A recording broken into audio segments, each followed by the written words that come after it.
คำว่าสำนวนนี้ก็ยังมีหลายๆเนาะมีหลายๆของเขตมีความหมายกว้างและความหมายแคบแต่แล้วท้องถิ่นก็จะตีความที่แตกต่างกันแล้วยังมีหลายๆคำที่มันก็อยู่ในของเขตที่เป็นการเตือนเป็นการห้ามบ่ว่าจะเป็นเพิ่นนั่งให้โตอย่านั่งหัวคำว่ากินข้าวโตโสความเพิ่นมันมีความหมายแนวใดหรือว่าอาจารย์ตีความออกมาแนวใดรายการเว้าลาวฮู้ลาวความสนับสนุนโดย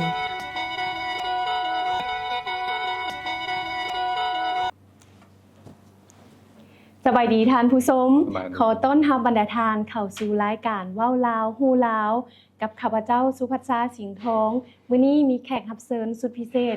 มาให้ความรู้แก่บรรดาท่านผู้ชมเกี่ยวกับวัจนานุกรมสำนวนลาวที่จะมาสนทนากันในมื้อนี้และยังมีหลายๆของเขตที่จะมาโอ้ลมสนทนามาแลกเปลี่ยนนำเพิ่นสบายดีอาจารย์ สบายดี นี่แมนอาจารย์บุญทวีกรมพันธ์เพิ่นเป็นนักศึกษาปริญญาเอกหุ้นทำอีทสาขาวรรณคดีลาวและเพิ่นก็ยังเป็นเจ้าของผลงานที่ได้รางวัลกวีรางวัลสิงไซรางวัลแม่น้ำของในสายกวีและปัจจุบันเพิ่นก็เป็นพนักงานสังกัดอยู่กรมวรรณคดีและพิมพ์จำหน่ายกระทรวงวัฒนธรรมและการท่องเที่ยวซึ่งว่าผลงานที่อาจารย์บุญทวีได้สร้างสรรค์ออกมาให้สังคมได้เป็นข้อมูลได้เรียนรู้มีหลายๆผลงานบ่ว่าจะเป็นปึ้มหัวนี้เนาะวัจนานุกรมลาววัจนานุกรมสำนวนลาวและก็ยังมีวัจนานุกรมเกี่ยวกับวรรณคดีลาวและปึ้มหลายๆผลงานแล้วยังมีการปฏิวัติหนังสือใบลานนำเนาะอาจารย์ลงลมให้ทางรายการและผู้ชมฟังในปัจจุบันอาจารย์มีผลงานอย่างที่กำลังสร้างสรรค์และก็ผ่านมาสบายดีเนาะอันที่จริงแล้วผลงานการเขียนก็มีหลากหลายอันเพราะว่าด้านภาษาวรรณคดีก็จะมีทางวรรณคดีหลักๆเป็นวรรณคดีด้านสร้างวรรณคดีด้านสร้างนี่ส่วนหนึ่งมันปริวัติออกมาจากหนังสือใบลานอันหมายความว่าถอดความปริวัติหมายถึงถอดความหมายถึงถอดความจากภาษาเก่าที่คนปัจจุบันนี้ส่วนหนึ่งเนาะหรือว่าส่วนหลายอาจจะเข้าบ่ถึงสองมาอาจจะอ่านแล้วบ่เข้าใจความหมายหรือว่าอ่านบ่ได้ฉะนั้นในฐานะที่เฮาศึกษาด้านวรรณคดีอยู่แล้วแล้วก็มีความรักมักก็เลยว่าถือโอกาสนั้นเป็นตัวแทนเนี่ยของคนใหม่ก็ว่าแม่นเนาะในการถอดความก็คืออ่านอักษรธรรมอักษรลาวเดิมอยู่ในหนังสือผู้ใบลานนั้นแล้วถอดออกมาเป็นภาษาลาวปัจจุบันนะครับพิมพ์เผยแพร่เพื่อให้สังคมหรือว่าทานที่ยังบ่ทันหูได้หูแล้วทานที่ยังบ่ทันได้สัมผัสอันคือผ่านมาก็มีทางโฮมบทความโดยเฉพาะประเด็นเนาะส่วนก็จะเป็นโฮมบทความภาษาวรรณคดีประเพณีและความเชื่อแล้วก็มีวัฒนนุกรมสำหรับวัฒนนุกรมนี้ส่วนตัวจะมีอยู่3เล่มเจ้ามีเล่มใดๆเล่มที่1เป็นวัฒนนุกรมสำนวนลาวเป็นการถอนโฮมเอาสำนวนสุภาษิตแม่นสุภาษิตสำนวนตรงตัวมาโฮมกันแล้วให้ความหมายให้นิยามเล่มที่2เป็นวัฒนนุกรมคำวัดเป็นวัฒนนุกรมคำวัดนี้เป็นการโฮมเอาบรรดาคำศัพท์ที่เกี่ยวกับพุทธศาสนาเล่มที่3ก็เป็นวัฒนานุกรมวรรณคดีลาวเป็นการนำเอาคำศัพท์โบราณคำศัพท์ที่อยู่ในบทประพันธ์วรรณคดีนอกจากนั้นก็มีโฮมเรื่องสั้นกับโฮมบทกวีจำนวนหนึ่งเห็นผลงานอาจารย์ใน10กว่าเล่มเนาะรวมแล้วก็ประมาณ13เล่ม13เล่มหลากหลายหลีแล้วก็มีทางผลงานที่ผลิตเดียวสร้างสรรค์เดียวเนี่ยแล้วก็เขียนร่วมกับท่านอื่นแม่นบ่อาจารย์และผลงานล่าสุดนี่แม่นตัวใดอาจารย์กำลังพิมพ์อยู่ผลงานล่าสุดที่หากว่าพิมพ์ออกแล้วใหม่ๆนี่ก็คือ35ปีสมาคมนักประพันธ์ลาวเป็นการร่วมเอาบรรดานักกวีนักประพันธ์ของลาวแต่อดีตถึงปัจจุบันมาร่วมกันก็คือเป็นการโฮมศิลปประวัติและผลงานของนักเขียนลาวทั้งโดยจะแบ่งออกเป็นอยู่2ภาคหลักๆภาคที่1ก็คือประวัติความเป็นมาของสมาคมนักประพันธ์ลาวอันที่จะครบรอบ35ปีในวันที่22ตุลานี้22ตุลาที่สิมาฮอดมอนี้เนาะเป็นมื้อครบรอบของวันสร้างตั้งสมาคมนักประพันธ์ลาวแม่นครบรอบ35ปีโอ้ถือว่าเฮาก็มีอายุมาค่อนข้างถ้าเทียบใส่คนก็แม่นช่วงวัยที่เป็นวัยสร้างเนื้อสร้างตัวแล้วเนาะวัยกลางคนแล้วซั่นซะอาจารย์ ก่อนจะเข้าคำว่าสำนวนอยากรู้ความหมายก่อนคำว่าสำนวนลาวมีความหมายแนวใดแล้วก็ก่อนที่อาจารย์จะเฮ็ดปึ้มวจนานุกรมสำนวนลาวออกมานี้มีหลักการในการตีความแนวใด ที่จริงแล้วสังคมเฮามักจะได้ยินเรื่อยๆเนาะ เจ้า สำนวนโอ้เราเว้ามีสำนวนบ่หรือว่าสำนวนนั้นสำนวนนี้เมื่อเรื่องเดียววรรณคดีเรื่องเดียว แต่ว่ามีหลายสำนวน เจ้า อ้าวมันก็เลยมางงอยู่ว่าสำนวนมันที่การให้นิยามของสำนวนนั้นสำนวนในที่นี้โดยเฉพาะการเขียนปึ้มเล่มนี้ครับพระเจ้าได้กำหนดนิยามของคำว่าสำนวนไว้อยู่สองประเภท มีสองประเภท แม่น เนาะ ประเภทอันที่1อันสั่งสำนวนอยู่ในความหมายกว้างสำนวนครับอยู่ในความหมายกว้างในที่นี้หมายถึงถ้อยคำแล้วก็รูปแบบเรื่องเล่าหรือว่าอันคล้ายๆกับบทเทศน์คำเว้าคำว่าทุกอย่างทุกอย่างที่เป็นถ้อยคำสำนวนที่เป็นบทคนขัวที่เป็นวรรณคดีเรื่องต่างๆอันเอิ้นว่าสำนวนเฮามักจะได้ยินครับว่าพระเวสสันดรสำนวนจำปาสัก เออ คุณรูนองอัวสำนวนหลวงพระบางสำนวนสวรรณเขตสำนวนนั้นสำนวนนี้อันนั้นหมายถึงว่าเป็นตัวบทเลยเนาะเป็นตัวบทเป็นตัวหนังสือนั่นแหละแต่ว่าเป็นรูปแบบของการเขียนมันอาจจะมีถ้อยคำเว้าต่างๆนี่ที่แตกต่างกัน จะเป็นแต่ละท้องถิ่นก็ แต่ละ จะ ท้องถิ่น มีคำนิยามหรือมีความเข้าใจใน แม่น แต่ละของเขตที่แตก อั ต่าน ง นั้น กัน ก็คือสำนวนอยู่ในกฎหมายกวงก็คือโอ้สำนวนของอาจารย์นั้นสำนวนของอาจารย์นี้ เจ้า โอ้อาจารย์นี้บ่มีสำนวน อาจารย์นี้บ่ โอ้ บ่มีสำนวนอันนะฉะนั้นคำว่าสำนวนอยู่ในความหมายกวงก็คือความรวมเอาทั้งหมดทางอาจจะรวมทั้งคำสุภาษิต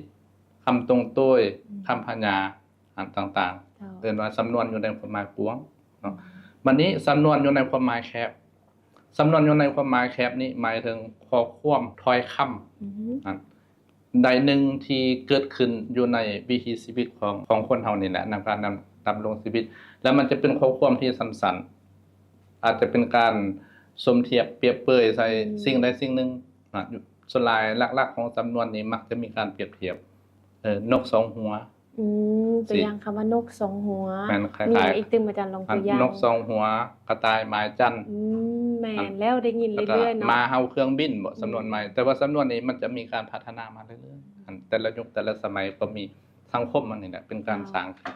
ฉะนั้นสำนวนอยู่ในความหมายแคบก็คือเป็นถ้อยคำหนึ่ง อืม หรือเป็นถ้อยความหนึ่งเป็นข้อความหนึ่งที่ค่อนข้างคงตัวอยู่ในระยะยาวอันบ่เป็นคำบอกทั่วไป เจ้า ถ้าคำบอกนั้นเบาขึ้นมาปึ๊บนี่มันก็จะเฮ็ดให้เฮามโนภาพถึงเหตุการณ์ใดเหตุการณ์หนึ่ง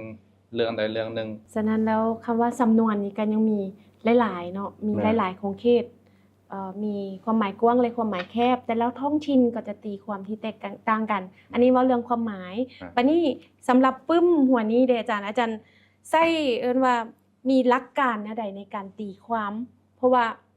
บางทีอาจารย์ได้ว่าไปว่าสำนวนมันก็มีทั้งกว้างทั้งแคบแล้วก็แต่ละท้องถิ่นที่แตกต่างกันแล้วกันแต่ละของเขตอีก และเฉพาะการค้นคว้าของอาจารย์นี้ได้อิงใส่หลักการใดในการที่มากำหนดว่าอันนี้ความหมายในปึ้มหัวนี้นี่มันมีที่ไปที่มานะในเรื่องของการกำหนดหลักการ สำหรับปึมวัจนกรมสำนวนลาวเล่มนี้ข้าพเจ้าก็หรือว่าอาจารย์ก็ได้นำใส่ความหมายก็คือความหมายกว้างฉะนั้นบางคำอาจจะเป็นมีทางสุภาษิตอาจจะเป็นสำนวนแท้อยู่ในความหมายแคบนั้นแต่ก็มีคำตรงตัวมีพญามีปริศนาอันนั้นทั้งหมดนี้เอิ้นว่าสำนวนลาวอยู่ในปึมเล่มนี้เนาะการให้นิยามให้ความหมายอยากเว้าในที่นี้ก็คือว่าแต่ละท่านสำนวนภาษาหนึ่งเนาะแต่ละทานก็จะมีการตีความที่แตกต่างกัน แม่นแล้ว นับทั้งประสบการณ์ความรู้ฉะนั้นเฮาบ่สามารถตัดสินว่าผู้นั้นตีความหมายผิดบ่หรือผู้นี้ตีความหมายถูกขึ้นกับว่าเงื่อนไขและเหตุผลของการตีความหมายอยู่ในบริบทนั้นว่าจะมีเหตุผลหลายน้อยการตีความอยู่ในปึมเล่มนี้ก็มีอยู่3เกณฑ์ที่ได้กำหนดไว้ เจ้า เกณฑ์อันที่1ก็คือในทัศนะส่วนตัวของเฮาเองเฮาตีความหมายในเมื่อว่าคำนั้นยังบ่ทันมีผู้ใดตีความหมายเด้อก็คือใส่เกณฑ์ทัศนะความรู้แล้วก็ประสบการณ์ของเฮาตีความเกณฑ์อันที่2ก็คือใส่เกณฑ์ของสังคมเฮาเห็นว่าสุภาษิตสำนวนคำถ้วยมันยังต่างๆเป็นที่รับรู้กันอยู่ในสังคมอยู่แล้วว่าสำนวนตัวนี้มันหมายถึงตัวนี้ สังคมเข้าใจนำการร่วมกันแบบ แม่ นี้ น เด้อเนาะ เฮาก็เอามาเป็นเกณฑ์นั้น เจ้า ประเด็นอันที่3หรือว่าหลักเกณฑ์อันที่3ก็คือมีบรรดานักปราชญ์อาจารย์อันรุ่นอาวุโสอันที่เพิ่นได้เก็บสะสมแล้วเพิ่นได้ตีความไว้แล้วเฮาก็มีแต่ไปอ่านแน่นอนคำสุภาษิตหรือว่าสำนวนบางสำนวนอาจจะมีหลายๆฐานตีความที่แตกต่างกันไปสนั่นขึ้นกับทัศนะแนวคิดของเฮาว่าเฮาเห็นดีเห็นพร้อมกับการตีความของทานใดเฮาก็เอามาเป็นพื้นฐานของการตีความอยู่ในปึ้มเล่มนี้ และแน่นอนว่าการเห็นดีเห็นพร้อมกับนักวิชาการท่านใดแน่นอนว่าเขาได้ศึกษาค้นคว้าได้หาบนอิงหลายๆบนมาเป็นบนอิงแล้วว่า อันนี้คือเห็นควรที่เฮาสิไปเห็นดีกับนักวิชาการท่านดังกล่าวแม่นบ่ แม่น จ๊ะ แม่นแล้ว ฉะนั้นในปึ้มวจนานุกรมสำนวนนี้ก็มีหลายๆโครงเขตแล้วก็ยังเห็นบางสำนวนที่เกี่ยวข้องกับนักบวชประวัติอาจารย์นี้เข้าวงการนักเขียนตั้งแต่ปี 2004 ตอนนั้นยังน้อยอยู่เนาะ แม่น ได้เรียนอยู่ห้องใดอาจารย์ช่วงนั้น ตอนก็เรียนอยู่ม .7 แล้ว ม .7 แล้วเนาะ ม .7 แล้วก็ แต่ว่ามีความฮักมักในการคิดเขียนก็มาแต่สมัยเรียนอยู่มัธยม โอ้ความมักอยู่ในสายเลือดแท้ๆเลยนี่นะเนาะ ถ้าจะบอกถึงว่าคนพบพรสวรรค์ของตัวเองตอนใดเป็นคนพบแต่ตอนเรียนประถมแต่ว่ายังบ่ทันฮู้หยังตอนนั้นฮู้แต่ว่าภายหลังที่ต่อมาจึงฮู้โอ้ที่จริงแล้วสิ่งที่เฮาเป็นอยู่สมัยตอนอยู่ประถมนั้นอันนั้นที่เป็นพรสวรรค์ของเฮาเนื่องจากว่าอย่างหนึงถ้าเฮายกหัวพรสวรรค์เฮาเป็นอะไรก็คือว่าเฮาฮักสิ่งใดเนาะเฮามักสิ่งใดเฮาใช้เวลาหลายอยู่กับมัน เวลาที่เฮาอยู่กับมันแล้วเฮามีความสุขนาน แลกซีเมนต์พรสวรรค์ค่ะละเนาะก็เริ่มเข้าวงการนักเขียนตั้งแต่ตอนหนุ่มๆแล้วก็ช่างผลงานมาหลายๆของเขตจนนับบ่ถ้วนพู้นแหละแล้วก็ยังมีอันที่เกี่ยวข้องกับการปฏิวัติหนังสือไปลานดีเนาะจึงคิดว่าอาจารย์ต้องมีความชำนาญในระดับลึกเลยแหละจึงสามารถอ่านอักษรดาวบูฮานหรือว่าบาลีสันสกฤตหรือว่าที่อยู่ในอันของเขตวัดได้อะนะ แม่น อาจารย์บวชดนสำใดอาจารย์ โอ้อันการบวชของอาจารย์นี่ก็ที่จริงก็บวชแต่ภายหลังที่จบประถมแล้วก็บวช จบประถมแล้วก็บวช จบประถมแล้วก็ บวชเรียนเนาะ บวชเรียนเลยแล้วก็จนจบอันมัธยมต้นมัธยมปลายปริญญาตรีปริญญาโทแล้วก็ต่อปริญญาเอก ต่อปริญญาเอกเลย ฉะนั้นสร้างร่วมแล้วระยะเวลาของการบวชมีอยู่22ปี โอ้ เกือบครึ่งอายุ แม่นแล้ เกือบ ว ครึ่งอายุนะ ปัจจุบัน ฉะนั้น อาจารย์ก็ยัง ย้อนการบวชเรียนแล้วก็เขียนแล้วก็อ่านบวชเรียนเขียนอ่าน จึงมีโอกาสใกล้ชิดกับภาษาลาวมีโอกาสใกล้ชิดกับหนังสือโบราณสมานำการเรียนก็แม่นเรียนเกี่ยวกับวรรณคดี ฉะนั้นทุกสิ่งทุกอย่างมันสนับสนุนซึ่งกันและกัน เจ้า ด้วยเหตุผลนั้นจึงมีความฮักมักแล้วก็พยายามนำใส่สิ่งที่ตัวเองฮู้นำใส่สิ่งที่ตัวเองถนัดนั่นแหละออกมาเพื่อให้เป็นประโยชน์ต่อสังคม น่าสนใจหลายอาจารย์ทั้งผลงานได้มาฮู้จักตัวจริงฮู้จักประวัตินำอีกยิ่งชื่นชมเพิ่นเป็นทางสมาชิกสมาคมนักประพันธ์ลาว แล้วก็เรื่องสำนวนนี่มีหลายของเขตได้อ่านแล้วรับรองว่าติดใจแล้วก็หลงไหลฮักมากในการอ่านแน่นอนท่านผู้ชมสำนวนทำอีทที่เฮาได้ยินเรื่อยๆเนาะคนมักเว้ากันมักเตือนกันว่ากินข้าวโตโสความเพลินก็มีอยู่ในหนึงในวจนานุกรมสำนวนลาวนี่อาจารย์คำว่ากินข้าวโตโสความเพลินมันมีความหมายนะใดหรือว่าอาจารย์ตีความออกมานะใด จะมีอยู่2ลักษณะ ลักษณะอันที่หนึ่งเอิ้นว่าความหมายแปลน เจ้า ความหมายแปลนก็คือเป็นความหมายตามตัวหนังสืออันที่ว่ากินข้าวโต๊ะก็หมายถึงกินข้าวของเฮาเอง กินข้าวของเฮาเอง แม่นเฮาบ่ได้ไปซื้อข้าวของคนอื่นมากินหั่นความเพลินก็หมายถึงเรื่องของคนอื่นที่บ่ได้เกี่ยวกับเฮาอันนั้นคือความหมายแปลนแต่ความหมายลึกหรือว่าความหมายอันบางบ่อนเอิ้นว่าความหมายซ่อนแฝงพอตีความหมายได้ว่าคำว่ากินข้าวโต๊ะโซความเพลินนั้นก็คือไปหาเรื่องหรือไปกำกายไปล่วงเกิน อืม เรื่องของคนอื่น จ้ะ ซึ่งว่าบ่เป็นเรื่องของตนเองเนาะแต่ว่ามันยังมีความหมายที่ชัดเจนบริบทของมันก็คือนำเฮ็ดให้ตัวเองมีความเดือด เดื ร้ อ อน ดร้อน หมายความว่าการไปล่วงเกินเรื่องของคนอื่น หรือการนำเอาเรื่องของคนอื่นมาเป็นมาเข้ามาภายในแล้วเฮ็ดให้ภายในแตกแยกกันเฮ็ดให้ภายในบ่เข้าใจกัน แล้วนำมาซึ่งความเดือดร้อนก็คือเป็นคล้ายๆกับไปแกล้งตีนหาเสียง เนาะหรือว่าหาเฮาใส่หัว แต่ว่ามันก็แต่ละสำนวนก็มีความหมายแตกต่างกัน แต่ แต่สำหรับตัวนี้แท้ๆก็คือการไปกล่าวกายเรื่องของคนอื่น หรือไปนำเอา เรื่องของคนอื่น เรื่องของคนอื่น เข้ามาเข้ามาหาตัวเองหาครอบครัว แม่นเข้ามาอยู่ในวงการของตัวเองเข้ามาอยู่ในวงสนทนาของตัวเองเข้ามาอยู่ในแนวเบียบของตัวเอง หรือเข้ามาอยู่ในหลักๆก็เป็นครอบครัวของตัวเอง นั่นแหละเว้ามากแล้วก็มีหลายสำนวนได้เชื่อมโยงกันได้ ที่มัน เนาะ เชื่อมโยงกันได้แม่น น่าสนใจหลายมันก็เป็นวิธีการสอนวิธีการเตือนกันอีกแบบหนึ่ง แม่น ที่คนเฮามักใช้แม้แต่พ่อแม่เฮามักใช้เตือนลูกหลานเนาะ แม่น มักเตือนกันมักเตือน สำนวนนี้ ลูกหล บางเทื่อเพิ่นก็เว้าแจ้งๆเลยอันว่ากินข้าวตู้ยาสู่ความเพลินสนามคำว่ามียามันอยู่นี้ก็เฮ็ดให้ความหมายของมันชัดเจนว่าเป็นสิ่งที่บ่ถูกต้องบ่เหมาะสมบ่ควรเฮ็ด ควรเฮ็ด อันก็คือให้อยู่ในขอบเขตของตนเองอันเรื่องใดสิ่งใดที่บ่เกี่ยวข้องกับตัวเองนี่บ่ควรเอาเขามาสร้างความเดือดร้อนซื่อ ฉะนั้นนี่แม่นที่ไปที่มาของสำนวนนี้ซึ่งเป็นประโยชน์หลาย เพราะว่าคันถ้าเฮาอยู่ของเฮาและเฮาไปได้ยินเรื่องของคนอื่นแน่นอนว่าเฮามาเว้าแล้วมันก็จะเกิดโทษเนาะเป็นโทษเป็นภัยโตๆเฮาแล้วก็คนที่เฮาเว้าถึงก็จะบ่มักเฮานี่อันนี้ก็เป็นโทษเป็นภัยอันนึงแล้วยังมีหลายๆคำที่มันก็อยู่ในคงเขตที่เป็นการเตือนเป็นการห้ามบ่ว่าจะเป็นเพิ่นนั่งให้ตู่อย่านั่งหัว อันนี้เด้อาจารย์เป็น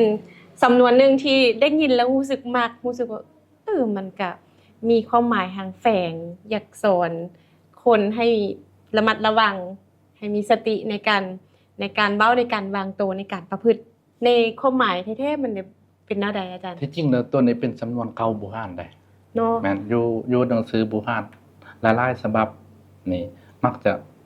มีสำนวนตัวนี้ก็คือเพิ่นนั่งไห้ตัวยานั่งหัวไห้กับหัวเนี่ยมันเป็นสิ่งที่โคงกันเนาะไห้นี่อาจจะเป็นความทุกข์ความโศกความระทมความคืนอันหัวนี่ก็คือเป็นสัญลักษณ์ของความสุขความมนต์ซื่นผลสำเร็จอันฉะนั้นเมื่อเอา2อันนี้มาสังสากันเพิ่นนั่งไห้หมายถึงเวลาที่คนอื่นเวลาที่คนอื่นกำลังมีความทุกข์ความโศกเศร้าเฮาหายอยู่ตนเองบ่ควรนั่งหัวถึงตัวเองสิมีความสุขก็อย่าเนาะแต่ว่าการประพฤติการวางตัวความสุขหมายถึงว่าเฮาบ่ได้มีความทุกข์ในเรื่องของข้าเจ้าของเพิ่นนะของเพิ่นที่เฮาหมายถึงบุคคลที่เฮาเห็นนะเนาะแต่ว่าเฮาก็บ่ควรแสดงกิริยาอาการที่มันเฮ็ดบางครั้งอาจจะกระทบความรู้สึกหรือจิตใจของผู้ที่กำลังโศกเศร้าอยู่ก็เป็นได้เฮาตัวนี้เฮาเบิ่งสังคมเฮาเนาะบางเทื่อเฮือนไกลกันเฮือนหลังนี้เพิ่นกำลังมีความโศกเศร้าอยู่เนาะหรือว่าอาจจะมีเหตุการณ์อะไรอันนึงที่เป็นตาโศกเศร้าหรือกำลังเสียใจกำลังซ่วงทุกข์แม่นกำลังทุกข์หรือว่ามีคนล้มหายตายจากซะเฮือนอยู่ข้างๆเลยเพิ่นเปิดเพลงดังม่วนลิ้นกินโดยที่บ่คิดเห็นอกเห็นใจของคนที่ฝ่ายอยู่ข้างๆหั่นน่ะไว้อะไรฉะนั้นตัวนี้ก็หมายถึงเฮาควรวางตัวอยู่ในสังคมที่เฮาอยู่นำกันหลายๆคนนั่นน่ะเนาะเฮาควรลดเอาความสังซ่าว่าอันใดที่เฮาควรเฮ็ดอันใดที่บ่ควรเฮ็ดกันเห็นอกเห็นใจซึ่งกันและกันนี่มันก็เป็นการเอื้อเฟื้อเผื่อแผ่ต่อกันและกันฉะนั้นถ้าหากว่าคนอื่นมีความทุกข์ความโศกเศร้าอยู่แล้วตัวเองมีความสุขอยู่แต่กับไปใส่ชีวิตที่ว่ามันคล้ายๆกับว่าบ่เห็นอกเห็นใจคนอื่นเนาะแม่นบ่แม่นแล้วมันก็เป็นสิ่งที่บ่เหนือบาบ่เหลือบากว่าแฮงเป็นสิ่งที่เป็นน้ำใจที่แบ่งปันให้กันได้ที่เฮ็ดให้อีกฝ่ายบ่ได้รู้สึกว่าเฮาไปซ้ำเติมได้แม่นก็บ่ซ้ำเติมเนาะช่วงที่เพิ่นไว้อะไรหรือทุกข์เนาะก็บ่แสดงความกงกันข้ามอาการกงกันข้ามแล้วมันมาไกลกันบ่อาจารย์พี่ว่าแกว่งตีนหาเสี้ยนสมมุติว่าเฮาเพิ่นกำลังทุกข์โศกหรือว่าเพิ่นกำลังร้องไห้เฮาไปหัวแล้วก่อนหน้านี้เว้าเรื่องกินข้าวโตโศกความเพลินเนาะคันถ้าเฮาบ่ประพฤติปฏิบัติตนที่มันอยู่ในขอบเขตของเฮาเองมันก็จะเป็นการแกว่งตีนหาเสี้ยนแบบนี้ได้บ่อาจารย์เอามาเทียบแบบนี้ดูว่ามีความหมายแนวใดที่จริงแล้วมันก็ค่อนข้างลดต้นกันโดยคันเฮาลดต้นกันเนาะอาจารย์คันเฮาเบ็ดใส่กันก็หักได้แต่ว่าคำว่าเพิ่นนั่งให้ตัวยานั่งหัวนี่ก็คือมันมีบริบทเฉพาะก็คือคนที่อยู่ไกลกันเนาะไกลกันนั่นที่นี่บ่ได้เฉพาะแต่เฮือนไกลกันแต่ว่ายังหมายถึงประเทศความที่มันกว้างออกไปกว่านั้นอีกยกตัวอย่างคือ2ประเทศนี่บ่คือกันสมมุติว่าเฮาพัดว่า หรือว่าประเทศนี้กำลังแผ่นดินไหวประเทศนี้กำลังประสบความอันนั้นทุกข์ยากอยู่สมมุติเอาเฮ็ดภัยอันตรายอยู่ตัวเองมันจะใช้ชีวิตแบบบ่เห็นอกเห็นใจกันอันนั้นมันกันบริบทเนี่ยก็คือเวลาเมื่อคนอื่นที่ว่าฮู้จักเฮาหรือบ่ฮู้จักเฮาเนาะมีความทุกข์โศกเศร้าอยู่เฮาบ่ควรที่จะไปแสดงกิริยาที่ม่วนซื่นรื่นเริงเกินไปแม่นแต่มันก็ใช้ได้ทุกขงเขตแม่นใช้ได้ทุกขงเขตหมู่สนิทกันแม่นเพื่อนร่วมงาน แม่นประเทศใกล้เคียงเนาะแล้วความหมายของอันแกว้งตีนหาเสี้ยนเด้อาจารย์มันมีความหมายนะใดแต่ว่าคำว่าแกว้งตีนหาเสียนอยู่ในความหมายบริบททางสังคมที่ฮู้จักกันก็คืออยู่นั่นล่ะบ่ควรไปหาเรื่องความเดือดร้อนมาให้ตัวเองมันคล้ายเกือบว่าทับกันกับคำว่าหาเฮาใส่หัวหาเฮาใส่หัวหมายความว่าจะอยู่นั่นล่ะเนาะจะมีหยังเจ้าก็เฮ็ดไปแต่ว่าบ่ควรที่จะไปโซกให้มันไปสร้างเรื่องไปสร้างเรื่องบ่ไปก้าวก่ายเรื่องของคนอื่นบ่หรือเว้าอันใดอันหนึ่งที่มันบ่แม่นภาระของเจ้าบ่แม่นความรับผิดชอบของเจ้าบ่แม่นหน้าที่ของเจ้าแต่ว่าเจ้าไปก้าวก่ายคล้ายๆกับไปออกเอวออกโทแทนมันก็เป็นการนำความเดือดร้อนมาถึงตัวเองได้ฉะนั้นเฮาควรอยู่ในสถานที่ที่อยู่ที่เหมาะสมสำหรับเฮาบ่ควรที่จะไปก้าวก่ายเรื่องของคนอื่นหรือบ่ควรที่จะไปสร้างความเดือดร้อนมันอย่างต่างๆให้เกิดขึ้นกับตัวเองหรอกคักหลายอาจารย์เป็นข้อคิดเป็นสำนวนที่ให้ข้อคิดแล้วก็คิดว่าสังคมที่เฮาพอในปัจจุบันก็ยังมีปรากฏให้เห็นมักมีหลายบางเทื่อคนอื่นผิดกันอยู่หรือว่าเขากำลังมีอะไรอันนึงตัวเองพยายามยืนมือกลับไปก็คล้ายๆกับเพิ่นบ่เอิ้นอย่าขานเพิ่นบ่หวานอย่าซวยช่วยได้ให้ช่วยพอดีพอประมาณอันนี้เป็นสำนวนที่สอนกันได้ทุกยุคทุกสมัยแล้วก็อาจารย์มีหยังอยากเพิ่มเติมสำหรับให้ข้อคิดทุกสมัยทุกสังคมทุกกลุ่มวัยอายุนับแต่เด็กน้อยจนถึงผู้เฒ่าอย่ายุ่งเรื่องของคนอื่นว่าซั่นๆแม่นคันย่อๆความเท่าที่จำเป็นบ่ควรไปยุ่งเรื่องของคนอื่นจนเฮ็ดให้ตัวเองเดือดร้อนแล้วอันนั้นก็เป็นข้อมูลที่เป็นประโยชน์หลายเลยอาจารย์ขอบใจหลายๆที่ให้ข้อมูลถือว่ากระจ่างแจ้งแล้วก็สังคมก็ใช้กันมาเรื่อยๆแล้วเป็นการย้ำเตือนอีกว่านี่เด้อสำนวนว่าแบบนี้นี่มันถูกต้องแล้วเฮาคือถูกปฏิบัติถูกแล้วและยังมีอีกข้อนึงที่อยากรู้อาจารย์ว่าเรื่องของสำนวนเนาะซื้อกินบ่หมดคดกินบ่ดนซื้อมันมีความหมายน่ะใดอยู่นี่มันจะมีคำว่าซื้อและมีคำว่าคดซื้อและคดตรงกันข้ามกันเนาะซื้อและก็คดแม่นซื้อกินบ่หมดคดกินบ่ดนบางบ่อนก็เว้าว่าซื้อกินบ่หมดคดกินบ่นานหรือซื้อกินบ่หมดคดกินเทื่อเดียวก็เลยว่าคำเว้านี้ติดหูมันตามใจก็เลยว่าถือเอามาเป็นอันคติประจำใจเลยคำเว้าตัวนี้เลยเป็นคติประจำใจเลยเนาะเป็นคติประจำใจเป็นแนวทางในการปฏิบัติของส่วนตัวมาแต่ปี2003นั่นแหละจนมาถึงปัจจุบันหั่นเป็นข้อคิดที่ดีเป็นสำนวนคำว่าซื้อกินบ่หมดคำเหล่านี้ก็หมายถึงความซื่อสัตย์บริสุทธิ์การซื่อสัตย์ต่ออาชีพนาเวียกแล้วก็บุคคลทั่วไปบุคคลที่มีบุญคุณต่อเฮาบุคคลที่เฮาเฮ็ดเวียกนำก็สรุปแล้วก็คือความซื่อสัตย์ของคนเฮานี้เนาะสามารถที่จะเฮ็ดให้เฮานี้ดำรงคงตัวอยู่ในสถานการณ์อยู่ในสังคมใดสังคมมีให้ความเคารพนับถือถ้าหากว่าเฮามีความซื่อสัตย์บริสุทธิ์การนาเวียของเฮาทุกอย่างที่เฮาเฮ็ดมันก็จะมีลักษณะยาวนานเฮาเฮ็ดเวียกกับภาครัฐก็ตามหรือเฮ็ดอยู่เอกชนก็จริงถ้าหากว่าเฮามีความซื่อสัตย์บริสุทธิ์คำว่าซื่อสัตย์ในที่นี้ก็คล้ายๆกับที่ตรงกันข้ามกับคดที่เป็นคำต่อไปซื้อกินบ่หมดคดกินบ่ดนคดในที่นี้ก็มาถึงคิดคดทรยศซ่อโกงแล้วก็บ่จริงใจโลภมากโลภะต่ออาชีพต่อภาระหน้าที่ต่อเพื่อนมีตำแหน่งต่อคนฮักแพงคนที่เฮาเคารพเฮาแม่นอยู่ว่าการที่เฮามีความโลภมากโลภะเนาะหรือว่าลักเล็กขโมยน้อยบ่หรือว่าซ่อโกงด้วยรูปแบบต่างๆนี่เฮาเชื่อบ่ว่าคนอื่นสิบ่ฮู้มันเป็นไปได้ยากเพิ่นยังเว้าว่าความลับบ่มีในโลกฉะนั้น ถ้าหากว่าเฮาเฮ็ดเวียกเฮามีหน้าที่ความรับผิดชอบอยู่ไสเฮาเฮ็ดเวียกอยู่ไสก็ตามเนาะถ้าหากว่าเฮาบ่มีความซื่อสัตย์บริสุทธิ์แล้วเฮาก็จะอยู่ในจุดนั้นบ่ได้ดนบ่ได้ดน แม่นแล้วอาจารย์ แล้วก็จะถูกผีขายหน้าเทวดาบ่พร้อม ผีขายหน้าเทวดาบ่พร้อม หมายถึงเมื่อใดเมื่อหนึ่งความลับของเฮาก็จะถูกเปิดเผยแล้วเฮาก็จะถูกจับกุมคุมขังถูกระเบียบถูกกฎหมายเอาโทษอันสนั้นสังร่วมแล้วก็คือ ถ้าหากว่าคนเรามีความซื่อสัตย์บริสุทธิ์อันอยู่ไสเฮาก็จะได้รับผลประโยชน์รับความนิยมชมชอบรับอันพลาบทบาทอยู่ในสังคมนั้นไปยาวนานไปแต่ถ้าหากว่าเฮามีความคิดคดทรยศเนาะบ่มีความซื่อสัตย์มีความส่อโกงโลภมากโลภาลักเล็กขโมยน้อยมันหยังโดยรูปแบบต่างๆนั้นมื้อใดมื้อหนึ่งพฤติกรรมของเฮาก็จะถูกสังคมรับรู้สุดท้ายก็จะถูกจับกุมคุมขัง ประนามเลยเนาะ ประนามอันโดยรูปแบบต่างๆอันนั้นคือความหมายที่แท้จริงของคำว่าซื่อกินบ่หมดหมายถึงถ้าหากว่าเฮามีความซื่อสัตย์เฮาก็จะ กินได้ยาว กินได้ยาวนาน บ่ บ่ สิ้ มี น มือหมดมือ คัน สิ้น เฮาเฮ็ดอีหยังไปที่มันบ่ถูกต้องมันก็จะถูก บ่โดน ผลกระทบกลับมาคือกันบ่โดนเนาะความลับบ่มีในโล ค ก วามลับบ่มี และความซื่อสัตย์ก็คือความดี เป็นความดีความสุจริตอ่านเฮามาเอิ้นว่าความสุจริต ความสุจริต ต่ออาชีพต่อหน้าเวียกต่อภาระหน้าที่ต่อตำแหน่งของตนเอง ต่อทุกอย่างในชีวิตของเฮา แม่น ถ้า ต่อ เป็น ทุก คน อย่าง ซื่อสัตย์ แม่น เนาะ แม่นแต่ผัวเมียกัน อืม เนาะถ้าบ่ เจ้ามี มีความซื่อสัตย์ต่อกันก็จะอยู่นำกันบ่ได้ดน แม่น อัน แล้ว อาชีพ ถูกต้อง หน้าที่ตำแหน่งอันถ้าหากว่าคันเฮาบ่มีความซื่อสัตย์ต่ออาชีพหน้าที่ตำแหน่งเฮาก็จะอยู่ในจุดนั้นบ่ได้ดนอันฉะนั้นทานใดที่อยากมีความมั่นคงเนาะอยู่ในบ่ว่าการเฮ็ดธุรกิจ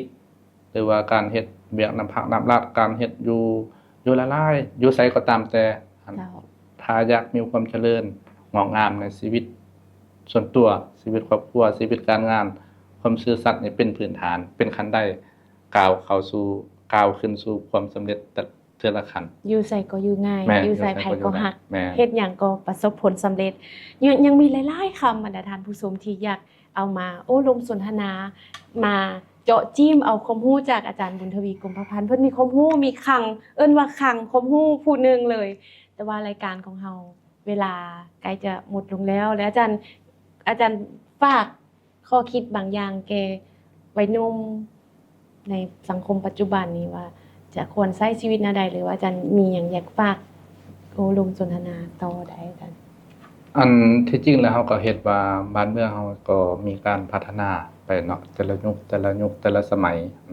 หลายๆทานก็จะมีทัศนะมุมมองต่อกับการศึกษาค้นคว้าว่าถ้าว่าศึกษาด้านภาษาวรรณคดีบ่หรือว่าด้านสิ่งเก่าๆหั่นน่ะน่าจะเป็นผู้เฒ่าผู้แก่ผู้อาวุโสผมงอกหัวขาวแล้วแต่ว่ามายุคใหม่นี้เฮาจำเป็นที่จะต้องได้เปิดรับหุ้นต่อไปเปิดรับหุ้นสืบทอด แม่นแล้ว หมายความว่าทุกๆคนมีสิทธิเสรีภาพที่จะเรียนรู้ที่จะเข้าสู่แหล่งข้อมูลอยู่ในระยะใหม่แล้วก็ที่จะพัฒนาตนเองให้มีคุณค่าต่อสังคมข้าพเจ้าหรืออาจารย์นี้มักมีคำถามหนึงเกิดขึ้นอยู่ในใจเสมอว่าเฮาเป็นอยู่ในปัจจุบันเนาะเท่าที่เฮาเป็นอยู่ความรู้ความสามารถสติปัญญามันอย่างต่างๆเฮานี่มีหยังใดที่สามารถเอาออกไปสร้างผลประโยชน์ให้ต่อสังคมแม้กระทั่งว่าเลือดของตัวเองเนาะส่วนตัวเนาะเขาเว้าดอกเรื่องหน่อยนึงครับเนื้อนอกจากสติปัญญาแล้วอยู่ในร่างกายเฮานี่มีหยังใดที่จะสร้างผลประโยชน์ก็เลยได้คำตอบว่าเฮามีเงื่อนไขพอที่จะไปบริจาคเลือดได้ก็เลยว่าบริจาคเลือดช่วยเหลือสังคมอันใดอันนั้นด้านหนึงเนาะอีกด้านหนึงก็คือความรู้สติปัญญาของเฮาเท่าที่มีนี่เฮาเอาออกมาสร้างคุณค่าให้ต่อตัวเฮาเองให้ต่อสังคมให้ต่อประเทศชาติฉะนั้นสิ่งที่อยากบอกไว้ก็คือบ่ว่าเฮาจะอายุส่ำใดเนาะแล้วเฮาควรคำนึงว่าสิ่งที่เฮามีสิ่งที่เฮาเป็นนั้นสามารถเอาออกมาสร้างคุณค่าให้ต่อสังคมได้แนวใดเฮาพยายามสอหาคำตอบตัวนี้แล้ว ปฏิบัติตามสิ่งคำตอบที่เฮาได้อาจารย์สุดยอดหลายอาจารย์เป็นบุคคลคุณภาพผู้หนึ่งที่สร้างบุคลากรสร้างผู้สืบทอดและมันแต่วัยหนุ่มที่กำลังรับชมรายการของเฮาก็จะได้ประโยชน์ไปหลายที่สุด ตอนถัดไปยังจะเชิญอาจารย์มาให้ความรู้อีกเติมมื้อนี้เวลาของทางรายการหมดลงแล้วก็ขอขอบใจอาจารย์หลายๆที่สละเวลาอันมีคุณค่าของอาจารย์เวลา เป็นเงินเป็นคำเวลาเป็นเงินเป็นทองเป็นทรัพย์สินทางภูมิปัญญาความรู้ให้แก่สังคมและประเทศชาติของอาจารย์มาร่วมกับรายการของพวกเรามื้อนี้เป็นเกียรติหลายของทางรายการพวกเราเอาไว้พบกันในตอนถัดไปสำหรับมื้อนี้ข้าพเจ้าสุภัสสราสิงห์ทองพร้อมด้วยอาจารย์บุญทวีกรมพันธ์ขอลาท่านผู้ชมไปก่อนแล้วพบกันใหม่ตอนถัดไปจะมาต่อกันตืมในสำนวนลาวสบายดี รายการเว้าลาวฮู้ลาว เป็นรายการที่จะพาทานไปรู้จักกับเสน่ห์ของภาษา วัฒนธรรม และวรรณคดีลาว ผ่านมุมมองของผู้ฮู้และผู้เชี่ยวชาญด้านภาษา จะมาชี้แจงเกี่ยวกับภาษาลาวให้ถูกต้อง ในการใช้ชีวิตประจำวันและในสื่อต่างๆ ซึ่งออกอากาศทุกๆวันเสาร์เวลา 10 โมงหา 10 โมง 30 ทางสถานีโทรภาพนครหลวงเวียงจันทร์ VTE 9 และทางช่อง YouTube Facebook TikTok ที่มีชื่อว่า VTE 9 Live อย่าลืมติดตามรับชมเด้อ